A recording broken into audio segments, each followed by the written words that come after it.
Bismillahirrahmanirrahim. Assalamualaikum warahmatullahi wabarakatuh. Waalaikumsalam. Innal hamdalillahi nahmaduhu wa nasta'inuhu wa nastaghfiruh wa na'udzu billahi min shururi anfusina wa min sayyiati a'malina. May yahdihillahu fala mudilla lahu wa man yudlil fala hadiya lahu. Wa asyhadu an la ilaha illallah wahdahu la syarika lahu wa asyhadu anna Muhammadan abduhu wa rasuluhu la nabiyya ba'dah. Wa ba'd.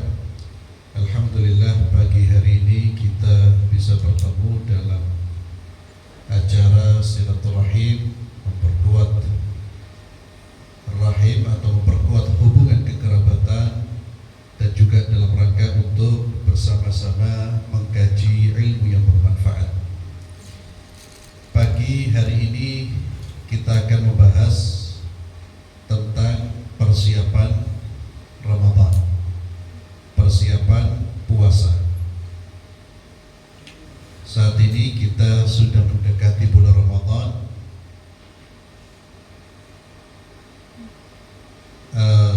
Satu bulan berapa hari ya? Tinggal 46 hari lagi. 40 hari. Kita akan berjumpa dengan bulan Ramadan. Dan mudah-mudahan kita dipertemukan oleh Allah di bulan Ramadan.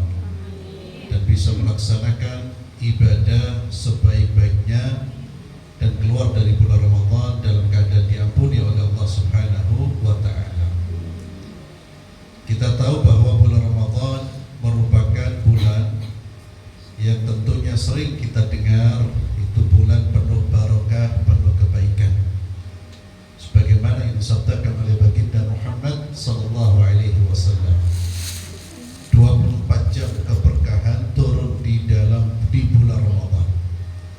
Kebaikan turun di bulan Ramadan. Ini bulan yang dikatakan bulan yang spesial.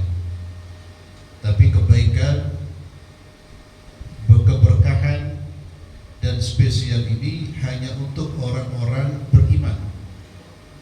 Hanya untuk orang-orang beriman yang tentunya memanfaatkan bulan Ramadan dengan selalu mendekatkan diri kepada Allah melalui berbagai macam ibadah yang Allah syariatkan di bulan Ramadan.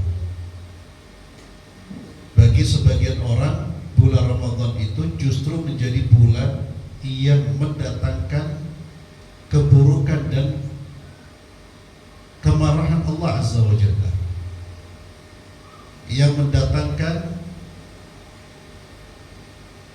berbagai macam keburukan di dunia maupun di akhirat. Bagi siapa? Bagi orang-orang yang hidup di dalam bulan Ramadan, namun mereka mengisi bulan Ramadan dengan berbagai macam kemaksiatan, dengan berbagai macam kedurhakaan. Itulah mengapa Nabi SAW mengingatkan di dalam hadis Jibril itu, ada orang-orang yang keluar dari bulan Ramadan, dia tidak mendapatkan maghfirah, tidak mendapatkan ampunan dari Allah Subhanahu wa ta'ala. Padahal ini bulan yang penuh dengan barakah, 24 jam Allah berikan ampunan, keberkahannya. Namun ada orang-orang yang tidak mendapatkan keberkahan dari Ramadan, tidak mendapatkan maghfirah, ampunan dari Allah Subhanahu wa ta'ala. Dan itu kata Nabi sebagai orang yang celaka, didoakan kecelakaan. Kenapa? Karena orang tersebut betul-betul sangat buruk. Ketika Allah mengobrol rahmat ampunannya dan disebar di mana-mana, orang ini kok tidak kena, berarti dia memang betul-betul menghindarkan dirinya dari ampunan Allah Subhanahu wa ta'ala. Kalau orang di bulan Ramadan tidak mendapatkan maghfirah, bagaimana dengan di luar bulan Ramadan? Satu ibadah yang sangat ditekankan, bahkan diwajibkan dan termasuk rukun Islam, yaitu ibadah puasa. Maka ibadah puasa ini salah satu faktor kita mendapatkan puasa baik, insya Allah yang lainnya bisa baik. Tapi kalau ibadah puasa kita buruk, maka yang lainnya akan buruk. Saum Ramadan, walaupun di bulan Ramadan itu banyak ketaatan-ketaatan, tapi yang lain sifatnya sunnah, anjuran. Meskipun anjuran, tapi fadilahnya lebih besar. Dan kita tidak mungkin bisa memanfaatkan bulan Ramadan dengan sebaik-baiknya kalau kita tidak mempersiapkan diri sebelum masuk bulan Ramadan. Kalau tidak ada persiapan, tidak ada pengkondisian hati, tidak ada pengkondisian niat, kita akan masuk di bulan Ramadan seperti kita masuk di bulan-bulan yang lain.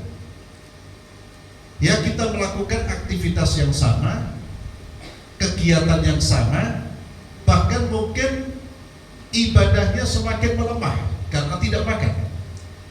Itu terjadi disebabkan salah satunya karena seseorang masuk di bulan Ramadan tanpa persiapan dan tidak ada niat sebelumnya untuk menjadi pribadi-pribadi yang lebih baik di bulan Ramadan, sehingga masuk bulan Ramadan seperti masuk bulan-bulan yang lain. Maka seorang muslim ketika dia akan menghadapi bulan Ramadan, akan memasuki bulan Ramadan, dia dianjurkan untuk mempersiapkan diri. Dan ciri orang yang betul-betul menyambut bulan Ramadan dengan jujur, dengan senang, dengan gembira adalah orang-orang yang sudah mempersiapkan dirinya sebelum memasuki bulan Ramadan. Bahkan jauh-jauh hari sebelum memasuki bulan Ramadan itu sudah ada kerinduan untuk bertemu dengan bulan Ramadan. Ibaratnya kita ini sedang menunggu tamu yang istimewa. Kalau rumah kita akan kedatangan tamu yang istimewa, apa yang biasa kita lakukan?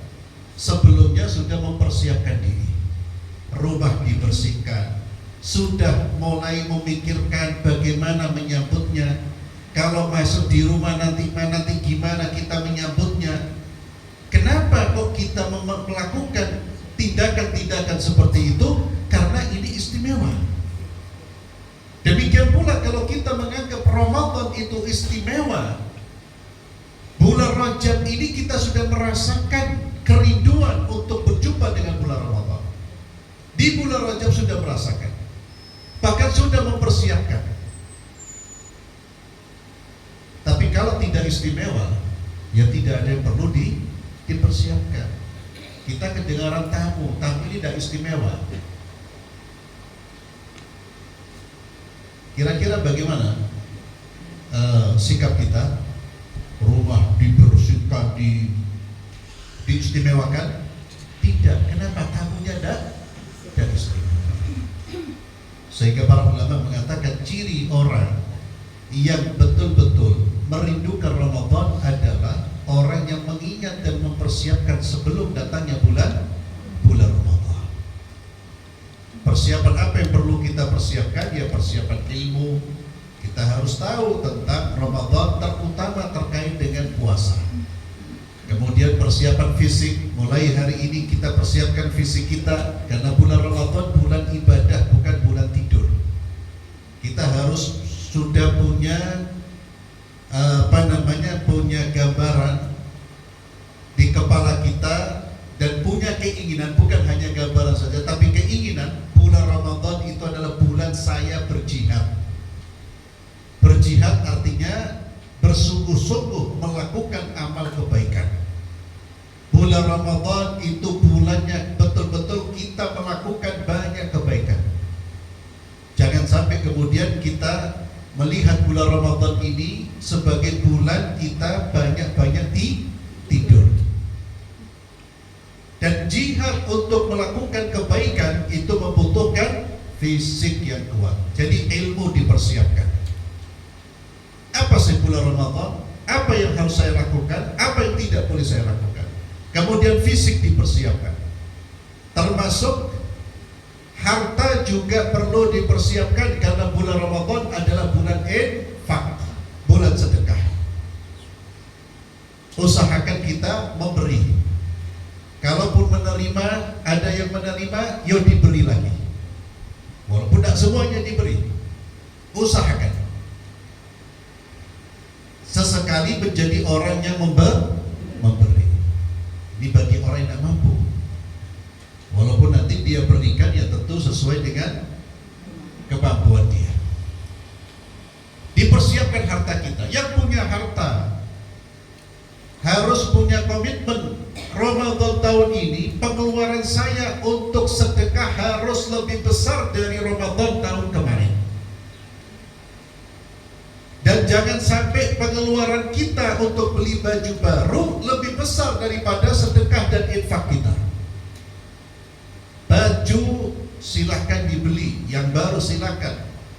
Rioyo pengen baju baru silahkan kalau ada uang. Tidak ada uang, tidak usah utang. Tidak ada uang, tidak usah maksa. Ada uang silahkan membeli, tapi jangan sampai kebutuhan untuk kecantikan diri kita, untuk kemaslahatan diri kita lebih besar pengeluarannya dibandingkan ibadah sosial kita. Eman, uangnya eman. Karena apa yang kita miliki, yang kita pakai akan lenyap. Yang kita berikan, yang kita infakkan akan disimpan oleh Allah Subhanahu wa Ta'ala. Itulah harta kita sesungguhnya. Jadi dipersiapkan, diiling-iling. Dulu saya infaknya seperti ini, sekarang harus lebih banyak. Karena prinsip orang Islam itu hari ini harus lebih baik daripada hari kemarin. Tahun ini 2025, Ramadan di 2025 ini harus lebih baik daripada 2024. Infaknya, termasuk ibadahnya, termasuk khataman Qur'annya, dievaluasi. Sekarang tugas kita mengevaluasi, masing-masing mengevaluasi tahun kemarin saya sudah sampai di mana ibadah saya. Oh alhamdulillah tahun kemarin khatam 1 kali. Maka tahun ini minimal khatam 1 kali ditambah 5 juz, ditambah 10 juz, berarti itu ada peningkatan. Oh tahun kemarin alhamdulillah khatam 30 kali, berarti 1 hari 1 kali khatam. Ya umpamanya, walaupun mustahil, susah. Apalagi perempuan memang ada hari-hari di mana tidak berpuasa dan seterusnya. Tapi ulama-ulama dulu seperti itu. Ulama-ulama dulu itu seperti itu. Kalau sudah masuk Ramadan, itu mereka meningkatkan bacaan Qur'annya berkali-kali lipat. Kalau biasa mereka mengkhatamkan Quran 7 hari sekali, ada 4 hari, 10 hari sekali. Di bulan Ramadan sehari sekali. Bahkan ada 2 hari 2 kali sehari. Itu kalau tidak ada kerjaan. Baik, kita ada kerjaan, ya udah iso, tidak bisa. Tapi apakah bisa mengkhatamkan? Tidak bisa. Hanya harus dikurangi HP dan tidur. Kalau kita masih suka pegang HP, melihat titik-titik, 1 juz insya Allah tidak selesai. Kalau HP ini masih sering kita pegang terus di tangan kita, kalau udah di tangan kita, di saku kita, insya Allah 1 juz pun susah. Pencuri waktu itu adalah gadget kita. Maka ibu sekalian, evaluasi apa yang sudah kita lakukan pada tahun kemarin, harus punya komitmen, punya keinginan kuat untuk meningkatkan ibadahnya, semuanya ditingkatkan di tahun ini. Termasuk mengevaluasi kesalahan-kesalahan kita di bulan Ramadan. Ya Allah, tahun kemarin masih banyak tidur saya, berarti tahun ini harus saya kurangi. Ya Allah, tahun kemarin masih delok film-film India, ojo tahun ini harus saya tinggalkan. Iki Ramadan, ya, iki Ramadan. Dipikir, ya Allah, mosok usiaku sudah kepala 4, kepala 3, apalagi apalagi yang kepala 5, anaknya sudah besar, kok seperti 17 tahun, 16 tahun biar sih seneng nonton. Sekarang harus berubah tua. Apalagi sudah ada rambut putih, apalagi lihat anaknya sudah besar. Ya, kata orang, anak kita itu kalau semakin besar, itu menandakan kita ini akan meninggalkan dunia. Kenapa? Mau berganti generasi. Lah kalau sudah diingatkan ada uban, anak semakin besar, tapi tidak berubah, kerjaan di nonton, Qur'annya sesekali, ya Allah, maka mulainya itu dari Ramadan. Yang kita harapkan setelah Ramadan, semangat itu tetap ada. Maka dievaluasi semua. Ramadan ini harus lebih baik. Ibu sekalian rahmatullah subhanahu wa ta'ala, kita tahu Ramadan banyak aktivitas ibadah. Yang paling utama dan ini merupakan rukun di dalam Islam adalah puasa. Saya ingin membahas sedikit terkait dengan puasa. Kalau puasa kita gagal itu bukan tidak puasa, tapi tidak mendapatkan balasan dari Allah. Yang lainnya tidak dianggap oleh Allah. Tarawih kita, sedekah sunnah kita tidak dianggap. Karena ibadah-ibadah sunnah ini dianggap kalau ibadah wajibnya diterima. Sholat sunnah kita diterima kalau sholat wajibnya diterima. Kalau sholat wajibnya terlantar tidak diterima, sholat sunnah tidak bisa menutup penolakan. Sholat sunnah itu bisa digunakan untuk memperbaiki. Jadi sholat wajib kita diterima oleh Allah, tapi masih banyak kekurangan. Yang menutup kekurangan itu sholat sunnah. Tapi kalau sudah ditolak oleh Allah, sholat sunnah tidak bisa memperbaiki, menutupi atau menambal apa yang ditolak dari ibadah wajib kita. Maka seorang muslim itu kan harus perhatikan yang wajib dulu, sholatnya betul-betul diperbaiki. Sholat wajib termasuk di bulan Ramadan ibadah puasanya. Puasa, ada yang tahu makna bahasanya apa puasa itu? Menahan diri. Itu arti puasa. Dan arti menahan diri inilah yang menjadi ruh, semangat dari puasa kita. Jadi ibadah puasa itu ibadah yang melatih kita untuk tahan diri, kontrol diri. Karena makna bahasanya al-imsak, dia menahan diri. Maka di dalam syariat puasa itu artinya menahan diri dari makan, dari minum, dan dari semua yang membatalkan puasa kita, disertai dengan niat dari mulai terbit fajar sampai terbenamnya matahari. Ingat, arti puasa itu menahan. Maka orang yang betul puasanya, orang yang dikatakan sungguh-sungguh berpuasa, adalah orang yang bisa menahan diri dari apa yang dilarang oleh Allah. Menahan diri dari makan dan minum saja tidak, dari semua larangan-larangan Allah. Oleh karena itu, kalau ada orang puasa, dia bisa menahan diri dari makan dan minum. Dia bisa menahan diri dari makan dan minum, tapi tidak bisa menahan matanya dari melihat yang haram. Tidak bisa menahan pendengarannya dari melihat yang haram. Orang tersebut belum dikatakan shaim, belum dikatakan puasa. Karena dia belum bisa menahan dirinya dari semua yang dilarang oleh Allah. Maka Nabi mengingatkan, kam min sha'imin laysa lahu min siyamihi illa al-ju' wal 'atash.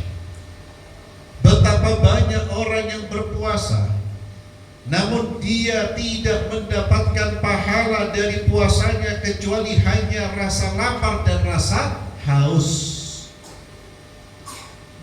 Jadi di hari kiamat Tidak ada dalam catatan kebaikannya ibadah puasa. Padahal di dunia dia tidak makan, tidak minum, tidak mokel. Tapi tidak ada di dalam daftar kebaikannya ibadah puasanya, tidak ada. Kenapa? Karena dia mempuasakan diri dari makan dan minum, namun tidak mempuasakan dirinya dari apa yang diharamkan oleh Allah. Dan makan nasi tapi makan hati. Kan ada orang itu. Makan hati tahu ya? Ganya, bojone diganya. Atau sebaliknya, bojone yang ganya. Hati-hati, itu bisa membuat ibadah puasa kita itu tidak bernilai. Maka Nabi mengingatkan, kata Nabi SAW, siapa yang tidak bisa meninggalkan man lam yada' qaula zur wal amala bihi wal jahla falaysa lillahi fi an yada'a ta'amahu wa syarabahu. Siapa yang tidak bisa meninggalkan qaula zur, perkataan palsu, dusta, puasa tapi bujukan, puasa tapi masih bohong ya. Ini terutama ibu-ibu yang sedang bergerak dalam bidang bisnis ya, totolan ya, bahasa kerennya kan bisnis. Jangan ada dusta hanya karena ingin ikimu mari ini rioyo butuh duit ake. Kadang-kadang orang tergerak untuk tidak jujur. Man, kita nahan lapar, nahan haus, tapi tidak dapat apa-apa itu man, rusak. Kata Nabi, man lam yada' qaula zur, siapa yang tidak bisa meninggalkan ucapan palsu, ucapan dusta, qaula zur wal amala bihi, dan melakukan perbuatan maksiat. Tidak makan dan minum tapi maksiat terus dia jalan. Falaysa lillahi wal jahla, dan tindakan kebodohan. Falaysa lillahi ay fi ayyada ta'amahu wa syarabahu. Falaysa lillahi hajat. Allah tak butuh. Kenapa? Karena dia belum, hakikatnya belum puasa. Maka diingat, puasa itu saya harus menahan diri, bukan hanya dari makan dan minum, dari semua. Sampai harus menahan diri dari emosi kalau digarai sama orang lain. Digarai apa? Diuji kesabaran kita ya. Maka Nabi SAW mengatakan, jika ada orang membuat kita marah, jika ada orang yang mencaci maki kita, wa in syatamaka ahadun, kalau ada orang yang mencaci, apa kata Nabi? Faqul inni sha'im, inni sha'im. Kata Nabi, katakanlah aku puasa, aku puasa. Tujuannya ngomong gitu apa? Kata para ulama, tujuannya minimal hikmahnya ada dua. Satu, mengingatkan kita sendiri, oh iya saya ini puasa jangan. Yang kedua, mengingatkan orang agar dia sadar ini bulan puasa. Lah kok mangan hati sampai hari ini. Maka ucapkan. Sehingga ucapan ini shaim itu insya Allah pendapat yang kuat, diucapkan keras. Karena ada sebagian ulama mengatakan diucapkan pelan. Ya, pelan itu yaitu hikmahnya untuk dirinya. Silakan katakan ini shaim, ini shaim. Saya puasa, saya puasa. Atau mungkin kita sering mengatakan iki poso, ini puasa. Tolong dijaga kata-katanya, dijaga sikapnya, dijaga perilakunya. Jadi jangan sampai kita emosi. Kalau sampai sudah emosi, ngomong gak karu-karuan, maka silakan mokel. Ya. Iya, lu mokel. Kalau emosi terus boleh mokel gitu. Yaudah lah, silakan bertaubat. Ya. Oh karena saya sudah marah, batal puasa saya. Ya. Karena yang membatalkan puasa itu bukan semua perbuatan maksiat. Jadi ibu sekalian, puasa kita itu bisa satu, batal pahalanya tapi tidak batal kewajibannya. Paham ibu sekalian? Batal pahalanya. Jadi pahalanya hilang. tidak mendapatkan pahala, tapi kewajiban puasanya tidak batal. Artinya apa? Dia tidak perlu mengganti di hari yang lain. Bagi siapa itu? Bagi orang yang tidak melakukan perbuatan pembatal puasa tapi bermaksiat. Ya. Pembatal puasa itu apa? Ini sambil jalan kita belajar. Apa pembatal puasa itu?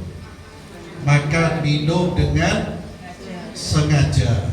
Kemudian artinya kalau makan minum tidak sengaja tidak batal. Tidak batal tapi wajib dibuang kalau masih di mulut. Mubadir. Tidak ada prinsip mubadir. Lek wayane poso justru kalau dimasukkan batal puasa. Jadi ingatnya di mulut. Ya kalau udah masuk dah Pak. Ya, kalau Ramadan itu hampir tidak terjadi. Orang lupa puasa itu hampir tidak terjadi, kecuali dia baru datang dari hutan kemudian masuk. Lek suasana wis keto wis terus lu lali aku di Ramadan tuh. Antum bangun dari mana ini? Hampir. Tapi kalau ada orang sampai betul-betul lupa, itu kata Allah, kata Nabi anugerah. Namun wajib ditumpahkan ketika masih di mulut. Tidak berlaku prinsip mubadir. Ya, tidak berlaku. Di saat itu tidak berlaku. Kalau nekat telat ya berarti puasa, dan itu sama dengan kita sengaja. Maka sengaja makan dan minum membatalkan, tidak sengaja tidak berlaku. Pembatal puasa yang lain sengaja apa? Muntah. Maka tidak sengaja tidak batal. Kita jalan di satu tempat, mencium bau sesuatu, tiba-tiba langsung mual, muntah, bior, berkali-kali, tidak batal, jangan dibatalkan, kecuali kalau tubuhnya lemas. Lain lagi itu masuk kategorinya sakit. Tapi kalau tidak lemes, tidak membuat tubuhnya tetap mampu berpuasa, jangan dibatalkan. Tapi kalau disengaja, batal puasanya. Ya, disengaja itu ya bisa dibuat muntah, dimasukkan sesuatu ke mulutnya, atau sengaja mencium sesuatu agar dia muntah. Itu batal puasanya. Kemudian diantara yang batalkan puasa hubungan suami istri, batal puasanya. Namun hubungan besar ya, hubungan yang lain menyentuh, mencium tidak membatalkan puasa. Kemudian apalagi membatalkan puasa? Sebagian ulama memasukkan termasuk pembatal puasa. Sebagian ulama ini khilaf, termasuk pembatal puasa al-hijamah, pekan, mengeluarkan darah. Sebagian ulama, dan ini mazhab Hambali dan termasuk yang ditulis dalam kitab Fiqh Muyassar. Maka mereka yang mengatakan batal puasanya dengan berbekam berdasarkan hadis Nabi aftarul haji wal mahjub, yang bekam dan yang membekam hendaknya dia batalkan puasanya. Termasuk hijamah ini mengeluarkan darah dengan sistem fasdu atau mengeluarkan darah untuk donor darah. Sebagian ulama yang lain berpendapat tidak batal. Mereka mempermasalahkan hadis ini tapi mengatakan batal, hadis ini sahih. Makanya mereka kemudian menyimpulkan yang paling afdal, yang hati-hati, jangan ada proses pengeluaran darah dari tubuh kita ketika puasa. Paling hati-hati ya, paling hati-hati. Jangan ada proses mengeluarkan darah dari tubuh kita. Tapi kalau umpamanya kita yakin tidak batal, karena kita mendengar mungkin dalil-dalil yang mengatakan tidak batal, ya tidak apa-apa. Cuma kalau ada khilaf-khilaf seperti ini, ibu sekalian, lebih aman karena ini puasa. Puasa ini rukun Islam.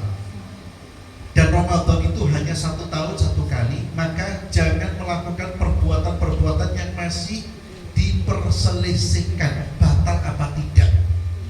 Lebih baik dihindari. Termasuk yang diperselisihkan oleh para ulama itu seperti meneteskan obat ke mata. Itu diperselisihkan oleh para ulama. Kalangan Malikiyah dan Hanabila mengatakan batal kalau sampai ke tenggorokan. Sebagian ulama mengatakan tidak batal. Termasuk kalau hidung lebih berat lagi. Karena jadi dulu itu ada pembahasan, termasuk yang membatalkan puasa itu memasukkan sesuatu di lubang tubuh kita yang itu bisa jadi lubang itu menjadi saluran ke tenggorokan atau perut. Semua lubang yang sebagai lubang yang memasukkan sesuatu, bisa memasukkan sesuatu ke leher atau perut, memasukkan sesuatu di lubang itu batal. Dulu pembahasannya gitu, dulu belum ada obat-obat tetes. Ya mungkin ada tapi tidak seperti sekarang. Maka kalau mata itu masih lebih ringan, berbeda dengan telinga dan hidung. Karena ini lebih terbuka dan lebih mudah memasukkan sesuatu ke tenggorokan. Kalau mata saja diperselisihkan, apalagi telinga dan hidung. Memang ada ulama mengatakan tidak batal, karena yang batal itu cuma makan. Jadi tidak bisa dikiaskan. Tapi kita lebih baik tidak bermain api. Kita khawatir itu membatalkan. Maka hindari semua hal-hal yang bisa atau sebagian ulama mengatakan itu pembatal. Ibu sekalian, kalau seseorang makan minum itu kewajiban puasanya batal. Dia harus mengganti di hari yang lain. Tapi kalau dia tidak melakukan pembatal puasa yang membatalkan kewajibannya, tidak makan, tidak minum, tidak muntah, tidak mengeluarkan darah, tidak memasukkan apapun ke tubuhnya, berarti kan dia tidak membatalkan puasa, tapi bermaksiat. Matanya melihat yang haram, telinganya mendengar yang haram. Maka ini yang dikatakan batal pahalanya, tidak batal kewajibannya. Paham? Tapi tidak dapat pahalanya, kewajibannya tidak batal. Tapi kalau makan, kewajibannya batal. Artinya kewajiban batal itu apa? Dia harus mengganti di hari yang lain. Tapi kalau orang berbuat maksiat, dia tidak harus mengganti, karena kewajibannya tidak batal. Makanya seorang muslim dia harus mengerti mana yang membatalkan kewajiban puasa kita, mana yang tidak membatalkan. Yang membatalkan hanya itu. Ghibah, ngerasani orang. Puasa ngerasani wong. Dan ghibah itu dianggap oleh Allah sebagai apa? Memakan daging, bukan daging segar, bangkai. Jadi hati-hati, jangan sampai kita ini pemakan bangkai. Saya ulang, jangan sampai kita ini menjadi pemakan bangkai. Camkan di benak kita, orang yang menggunjing itu pemakan bangkai, lebih menjijikkan daripada makan babi. Bangkai manusia ini. Allah nyebut, senangkah kalian ketika melakukan dengan riba itu? Senangkan kalian? Allah umpamakan seperti orang yang memakan bangkai saudara. Jadi puasa itu puasa kabeh, puasa semuanya. Jangan pernah mendengarkan riba atau membicarakan orang lain. Itu bisa batal puasa, bukan batal kewajiban puasa, tapi pahala puasa. Itulah yang dikatakan oleh Nabi, nanti di hari kiamat orang itu puasa di dunia. Dia puasa, dia tidak mokel dia. Tapi ternyata hilang, dia tidak melihat hasil-hasil dari puasanya. Padahal puasa di bulan Ramadan dan puasa terutama puasa di bulan Ramadan itu fadilahnya besar. Orang yang puasanya sukses, mendapatkan anugerah pahala yang tidak ternilai dan tidak bisa dihitung. Allah Azza wa Jalla di dalam hadis qudsi mengatakan apa? As-siyamu li wa ana ajzi bihi. Puasa itu aku yang membalasnya. Puasa itu untukku, kata Allah. Ibu perhatikan, ini khusus puasa. Allah menyebut bahwa puasa itu khusus untuk Allah. Padahal pertanyaannya, apakah semua ibadah itu khusus untuk Allah atau tidak? Semua ibadah untuk Allah. Tapi Allah hanya menyebut puasa. Ini menunjukkan keistimewaan. Kenapa sangat istimewa? Karena ibadah puasa itu ibadah yang menunjukkan keikhlasan dan perasaan diawasi oleh Allah. Karena ibadah puasa itu ibadah sir, ibadah yang sifatnya rahasia. Siapa yang tahu kita makan, kita minum, hatta di dalam rumah kita. Ada tarwisi di sini, dan ada orang di Yogyakarta, tidak ada yang tahu. Masuk kamar mandi, minum, tidak ada yang tahu. Ketok basah, mari kubur wudu, tidak ada yang tahu. Loh, kenapa sih kita kok nahan? Ya karena kita merasa Allah tahu.